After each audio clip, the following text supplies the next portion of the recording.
Hi students, நம்ம இந்த வீடியோல CBSE Class 10 ஸ்டூடெண்ட்ஸ்க்கான ஸ்டாட்டிஸ்டிக்ஸ் எக்ஸசைஸ் நம்பர் 13.3ல கொஸ்டின் நம்பர் 6ல இருந்து பார்க்க போகிறோம். இதுக்கு முன்னாடி இருக்க எல்லா கொஸ்டின்ஸோட ஆன்சரும் நம்ம சேனலில் இருக்குது. தேவைப்படுற ஸ்டூடெண்ட் பார்த்துக்கோங்க. 100 surnames were randomly picked up from a local telephone directory and the frequency distribution of number of letters of English alphabet in the surnames were obtained as follows. Number of லெட்டர்ஸும் number of சர்நேம்ஸும் இங்கே கொடுத்துருக்காங்க. Question என்னெல்லாம் கண்டுபிடிக்கணும்னு பாருங்கள். Determine the median number of letters in the surnames. Median number of letters கேட்டிருக்காங்க. இந்த டேபிளுக்கு மீடியன் கண்டுபிடிக்கணும். அதுக்கப்புறம் find the mean number of letters in the surname. So மீனும் கண்டுபிடிக்கணும். Also find the modal size of the surname. So மோடும் find பண்ணணும். So முதல்ல அவங்க கேட்டிருக்கிறது மீடியன் நம்பர் ஆஃப் லெட்டர்ஸ். So first median கண்டுபிடிச்சிக்கலாம். கொடுத்துருக்க டேபிளில் இருக்க கிளாஸ் இன்டர்வலையும் ஃப்ரீக்வன்சியும் எடுத்து டேபிள் இந்த மாதிரி முதல்ல எழுதிக்கோங்க. ஸோ இப்படி எழுதியிருக்கோம். மீடியன் ஃபைண்ட் பண்ணுறதுக்கு குமுலேட்டிவ் ஃப்ரீக்வன்சி வேணும். ஸோ ஃப்ரீக்வன்சிலேருந்து CF கண்டுபிடிச்சிக்கலாம். முதல் நம்பர் அப்படியே எழுதிடணும். வந்த ஆன்சரோட அடுத்த நம்பர் ஆட் பண்ணணும். 6ம் 30யும் 36. அப்போ இங்கே 36ன்னு எழுதிக்கோங்க. இந்த 36ம் இந்த 40யும் ஆட் பண்ணி 76. 76ம் 16யும் ஆட் பண்ணிக்கோங்க. 92.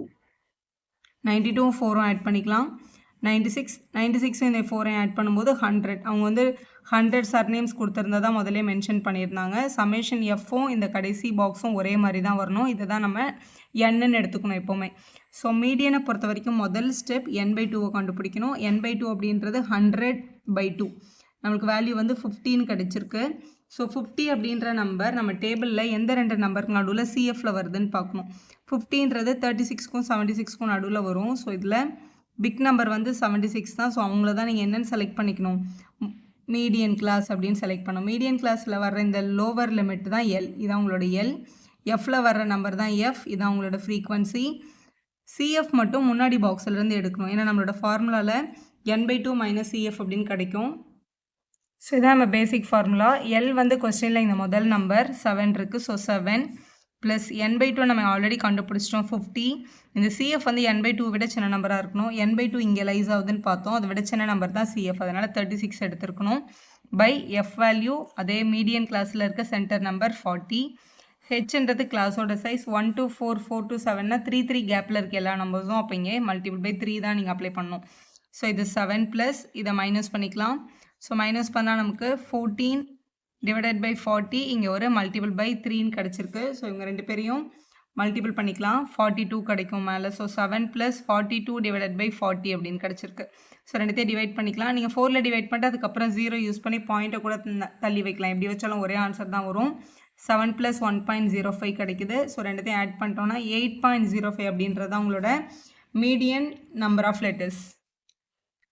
நெக்ஸ்ட்டு மீன் ஃபைண்ட் பண்ணலாம். கிளாஸ் இன்டர்வலும் ஃப்ரீக்வன்சியும் ஆல்ரெடி கொஸ்டினில் இருந்தது. முதல்ல நம்ம XI கண்டுபிடிக்கணும். அதாவது கிளாஸ் மார்க். 1க்கும் 4க்கும் நடுவில் இருக்க நம்பர் 1 + 4 5 வரும். 5ல் பாதி 2.5. அப்போ இங்கே 2.5ன்னு எழுதணும். 4க்கும் 7க்கும் நடுவில் இப்போ 4ஐயும் 7ஐயும் ஆட் பண்ணால் நமக்கு 11 கிடைக்கும். 11ஐ 2ஆல் டிவைட் பண்ணும்போது 5.5. ஸோ அதே மாதிரி இவங்க எல்லாத்தையும் எழுதிக்கலாம். இங்கே பாருங்கள், இங்கே முதல் நம்பர் 1 இங்கே 2.5 வருது. இங்கே முதல் நம்பர் 4 இங்கே 5.5 வருது. அதாவது இந்த நடுவில் 3 கேப் இருக்குல்ல. அப்போ 1.5 இந்த சைடு இந்த சைடும் இருக்கும் மிடில் நம்பருக்கு. முதல் நம்பரோட 0.5 ஆட் பண்ணிங்கன்னா சரியான XI வேல்யூவை கண்டுபிடிச்சிடலாம். இங்கே 7 இருக்கா, 7 கூட ஒரு 1.5 ஆட் பண்ணால் 8.5. இங்கே 10 கூட ஆட் பண்ணும்போது 11.5. இங்கே 13 கூட ஆட் பண்ணும்போது 14.5. 1.5 ஆட் பண்ணி போட்டுருங்க. கரெக்டான XI கிடச்சிரும். ஸோ XI வேல்யூவை கண்டுபிடிச்சாச்சு. XIயும் ஃப்ரீக்வன்சியும் மல்டிபிள் பண்ணி FI XI கண்டுபிடிச்சிக்கலாம். இங்கே 6ம் இங்கே 2.5ம் இருக்குது. எல்லாமே குட்டி நம்பர்ஸ்ன்றதுனால டேரெக்ட் மெத்தடே ஈஸி தான். ஏன்னா மூணுமே நம்ம ஃபைண்ட் பண்ணணும். 6 × 2.5 பண்ணும்போது 15 கிடைக்குது.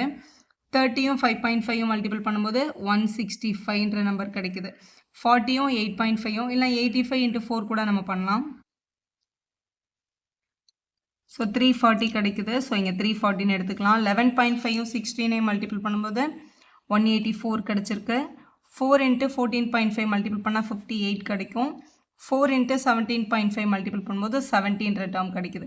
இவங்க எல்லாரையும் ஆட் பண்ணிட்டோன்னா அதுதான் நம்மளோட summation of FI XI. Summation of FI XI இவங்க எல்லாத்தோட டோட்டல். இவங்க எல்லாத்தையும் ஆட் பண்ணும்போது 832 கிடச்சிருக்கு. அதை எழுதிக்கலாம். சமேஷன் FIன்றது இவங்க எல்லாத்தோட டோட்டல். இவங்க எல்லாரையும் ஆட் பண்ணும்போது 100 தான் வரும். ஏன்னா கொஸ்டினில் ஆல்ரெடி 100 சர்நேம்ஸ்ன்னு எக்ஸாம் சொல்லிட்டாங்க. சமேஷன் FIயோட வேல்யூ கொஸ்டினில் 100 இருக்குது. நம்மளோட பேசிக் ஃபார்முலா நம்ம வந்து மீன் தான் கண்டுபிடிக்கணும் கொஸ்டினில். நம்ம டைரக்ட் மெத்தட் தான் யூஸ் பண்ணி மீன் கண்டுபிடிக்கிறோம். X bar equal to summation FI XI by summation FI. அவ்வளோதான் நம்மளோட ஃபார்முலா. நம்ம வேறு எந்த அசியூம்டு மீனோ ஸ்டெப் டிவிஷனும் அப்ளை பண்ணலைங்க. ஸோ மேலே வந்து 832 அடிஷன் கிடச்சிது. எஃப்ஐயோட அடிஷன் வந்து 100. நீங்கள் இதில் என்னன்னு கூட அப்ளை பண்ணிக்கலாம், ரெண்டும் ஒன்று தான். ஸோ ரெண்டுத்தையும் டிவைட் பண்ணும்போது 8.32 அப்படின்னு கிடைக்கும். இதுதான் நம்மளோட மீன் வேல்யூ. அடுத்து ஃபைனலாக find the modal size of the சர்நேம்ஸும் கேட்டிருக்காங்க. மோடு கண்டுபிடிக்கிறதுக்கு புதுசாக நம்ம எந்த டேபிளும் வரைய தேவையில்லை. இருக்கிற டேபிள்லேருந்து எல்லா வேல்யூஸும் கிடைக்கும். ஹையஸ்ட் ஃப்ரீக்வன்சி யாருன்னு பாருங்கள். 40 தான் ஹையஸ்ட் ஃப்ரீக்வன்சி. அதுதான் உங்களோட F1 வந்து உங்களோட 40. ஸோ அந்த 40 இருக்கிற இந்த பாக்ஸ் தான் வந்து மோடல் கிளாஸ். மோடல் கிளாஸில் இருக்கிற குட்டி நம்பர் கிளாஸ் இன்டர்வல் இருக்கிறது லோவர் லிமிட். அப்போ எல்லோட வேல்யூ வந்து லோவர் லிமிட். கொஸ்டினில் 7 கொடுத்துருக்காங்கன்னு எழுதிக்கணும். இப்போ F0ம் F2ம் கண்டுபிடிக்கணும் நம்மளோட ஃபார்முலாக்காக. F0 அப்படின்றது F1க்கு முன்னாடி வர்ற நம்பர், அதனால் இது 30. F2ன்றது வந்து F1க்கு பின்னாடி வர்ற நம்பர், அதனால் அது 16. ஹெச்ன்றது வந்து கிளாஸோட சைஸ். இது 3 கேப்பில் இருக்கிறதுனால ஹெச்சுக்கு பதிலாக நம்ம அப்ளை பண்ண வேண்டியது 3ன்ற நம்பர் தான். இப்போ இங்கே சப்ஸ்டியூட் பண்ணிடலாம். எல்லுக்கு பதிலாக கொஸ்டினில் 7 கொடுத்துருக்காங்க. F1 40, F0 30 divided by 2 time F1 minus F0 minus F2 அப்படின்னு எழுதிக்கலாம். மல்டிபிள் பை இங்கே ஒரு 3 இருக்குது. ஸோ இது வெறும் அடிஷன் சப்ட்ராக்ஷன் தான். சிம்பிளாக பண்ணிடலாம். 40லேருந்து 30 மைனஸ் பண்ணால் இங்கே 10.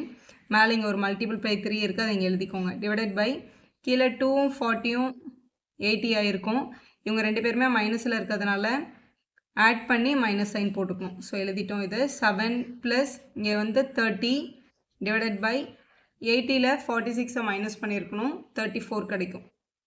ஸோ 30/34 டிவைட் பண்ணி டெசிமல் எடுத்து ஆட் பண்ணிட்டீங்கன்னா உங்களோட ஃபைனல் வேல்யூ 30/34 டிவைட் பண்ணும்போது 0.88 கிடச்சிருக்கு. ஸோ ரெண்டுத்தையும் ஆட் பண்ணால் 7.88 அப்படின்றது உங்களோட modal size of the surnames. So 3 வேலையும் எடுத்து இந்த மாதிரி எழுதிருங்க. அடுத்த கொஸ்டின் 7 பார்க்கலாம். The distribution below gives the weight of 30 students of a class. Find the median weight of the students. வெயிட்டோட கிளாஸ் இன்டர்வலும் நம்பர் ஆஃப் த ஸ்டூடெண்ட்ஸ் ஃப்ரீக்வன்சியும் கொடுத்துருக்காங்க. நம்மளுக்கு கொஸ்டினில் கண்டுபிடிக்க சொல்லியிருக்குது. Find the median weight. Median மட்டும் ஃபைண்ட் பண்ணால் போதும். ஸோ கொடுத்துருக்க கிளாஸ் இன்டர்வலும் ஃப்ரீக்வன்சியும் எடுத்துட்டோம். ஸோ ஃப்ரீக்வன்சி எல்லாத்தையும் ஆட் பண்ணும்போது 30. ஏன்னா 30 ஸ்டூடெண்ட்ஸோட வெயிட் தான் கொடுத்துருக்காங்க. ஸோ மீடியன் கண்டுபிடிக்கிறதுக்கு குமுலேட்டிவ் ஃப்ரீக்வன்சி தான் ஃபஸ்ட்டு ஃபைண்ட் பண்ணோம். ஃபஸ்ட் நம்பர் எடுத்து அப்படியே எழுதிக்கணும். 2 கூட இந்த 3 ஆட் பண்ணால் 5 கூட 8 ஆட் பண்ணும்போது 13 கூட 6 ஆட் பண்ணும்போது 19 கூட 6 ஆட் பண்ணும்போது 25 கூட 3 ஆட் பண்ணும்போது 28 கூட 2 ஆட் பண்ணும்போது 30. இந்த கடைசியில் வர நம்பரும் உங்களோட சமேஷன் எஃப்பும் ஒரே மாதிரி தான். நீங்கள் பண்ணியிருக்க டேபிள் கரெக்டாக இருக்கதா அர்த்தம். இதுதான் உங்களோட n வேல்யூ. மீடியனை பொறுத்த வரைக்கும் முதல்ல நம்ம ஃபைண்ட் பண்ண வேண்டியது n/2 அப்படின்ற வேல்யூ தான். So n/2 கண்டுபிடிச்சிக்கலாம். முதல்ல n/2 அப்படின்னா 30/2 அப்படின்னு அர்த்தம். 30 2ஆல் டிவைட் பண்ணால் 15 அப்படின்ற நம்பர் நம்மளோட சிஎஃப்பில் எங்கே வருதுன்னு எந்த ரெண்டு நம்பருக்கு நடுவில் 15 வரும்? 13க்கும் 19க்கும் நடுவில் தானே 15 வரும். இது ரெண்டுத்தில் எது பிக் நம்பர்னு பாருங்கள். உங்களோட 19 தான் பிக் நம்பர். அப்போ 19 இருக்கிற அந்த பாக்ஸை எப்படி செலக்ட் பண்ணிக்கணும்? இதுதான் உங்களோட மீடியன் கிளாஸ், எம்சின்னு சொல்லுவாங்க. மீடியன் கிளாஸில் வர இந்த முதல் நம்பர் தான் லோவர் லிமிட், அதை எல்லுன்னு எடுத்துக்கணும். எஃப்பில் வர நம்பரை எஃப்னு எடுத்துக்கணும். ஆனால் சிஎஃப் மட்டும் 19 எடுக்காமல் 13 எடுக்கணும். ஏன் சிஎஃப் மட்டும் ப்ரெசீடிங் சிஎஃப் எடுக்கிறோம் அப்படின்னா n/2லேருந்து சிஎஃப் மைனஸ் ஆகும். n/2 இங்கே தான் இருக்குது. n/2 15 விட சின்ன நம்பர் தான் மைனஸ் பண்ண முடியும். அதனால தான் 13 எடுக்கணும். ஸோ இதில் அப்ளை பண்ணிக்கலாம். இதுதான் நம்மளோட ஃபார்முலா. முதல்ல L plus n/2 minus CF/F into H.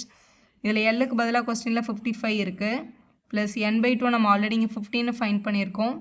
15 minus 13 divided by எஃபோட value கொஸ்டினில் 6 மல்டிபிள் பை ஹெச்ன்றது கிளாஸோட சைஸ் 40 to 45, 45 to 55 கேப்பில் இருக்குது பாருங்கள். அதுதான் உங்களோட ஹெச். அங்கே 5ன்னு எழுதிக்கோங்க. அப்போ 55 ப்ளஸ் 15ல் 13 மைனஸ் பண்ணால் 2/6 இங்கே மல்டிபிள் பை 5 இருக்குது. இது 1 சார், இதை 3 சார்னு கேன்சல் பண்ணிக்கலாம். அப்போ 55 ப்ளஸ் 5/3ன்னு கிடச்சிருக்கு. 5ம் 3யும் டிவைட் பண்ணிக்கலாம். அப்போ 55 ப்ளஸ் 1.67 அப்படின்னு கிடைக்கும். டிவைட் பண்ணும்போது ரெண்டுத்தையும் ஆட் பண்ணால் 56.67 அப்படின்னு எழுதிக்கலாம். இது வந்து வெயிட்டை தான் கண்டுபிடிக்க சொல்லியிருந்தாங்க. அப்போ கேஜி அப்படின்னு மென்ஷன் பண்ணிடுங்க. நம்ம கண்டுபிடிச்சிருக்கிறது median. So median weight is ஈக்குவல்ட்டுன்னு போட்டு யூனிட் வந்து கேஜின்னு எழுதி செம்ம கம்ப்ளீட் பண்ணிடுங்க. வீடியோ யூஸ்ஃபுல்லாக இருந்தால் ஒரு லைக் போடுங்க. ஃப்ரெண்ட்ஸ்க்கும் ஷேர் பண்ணுங்கள். Subscriber channel for more videos.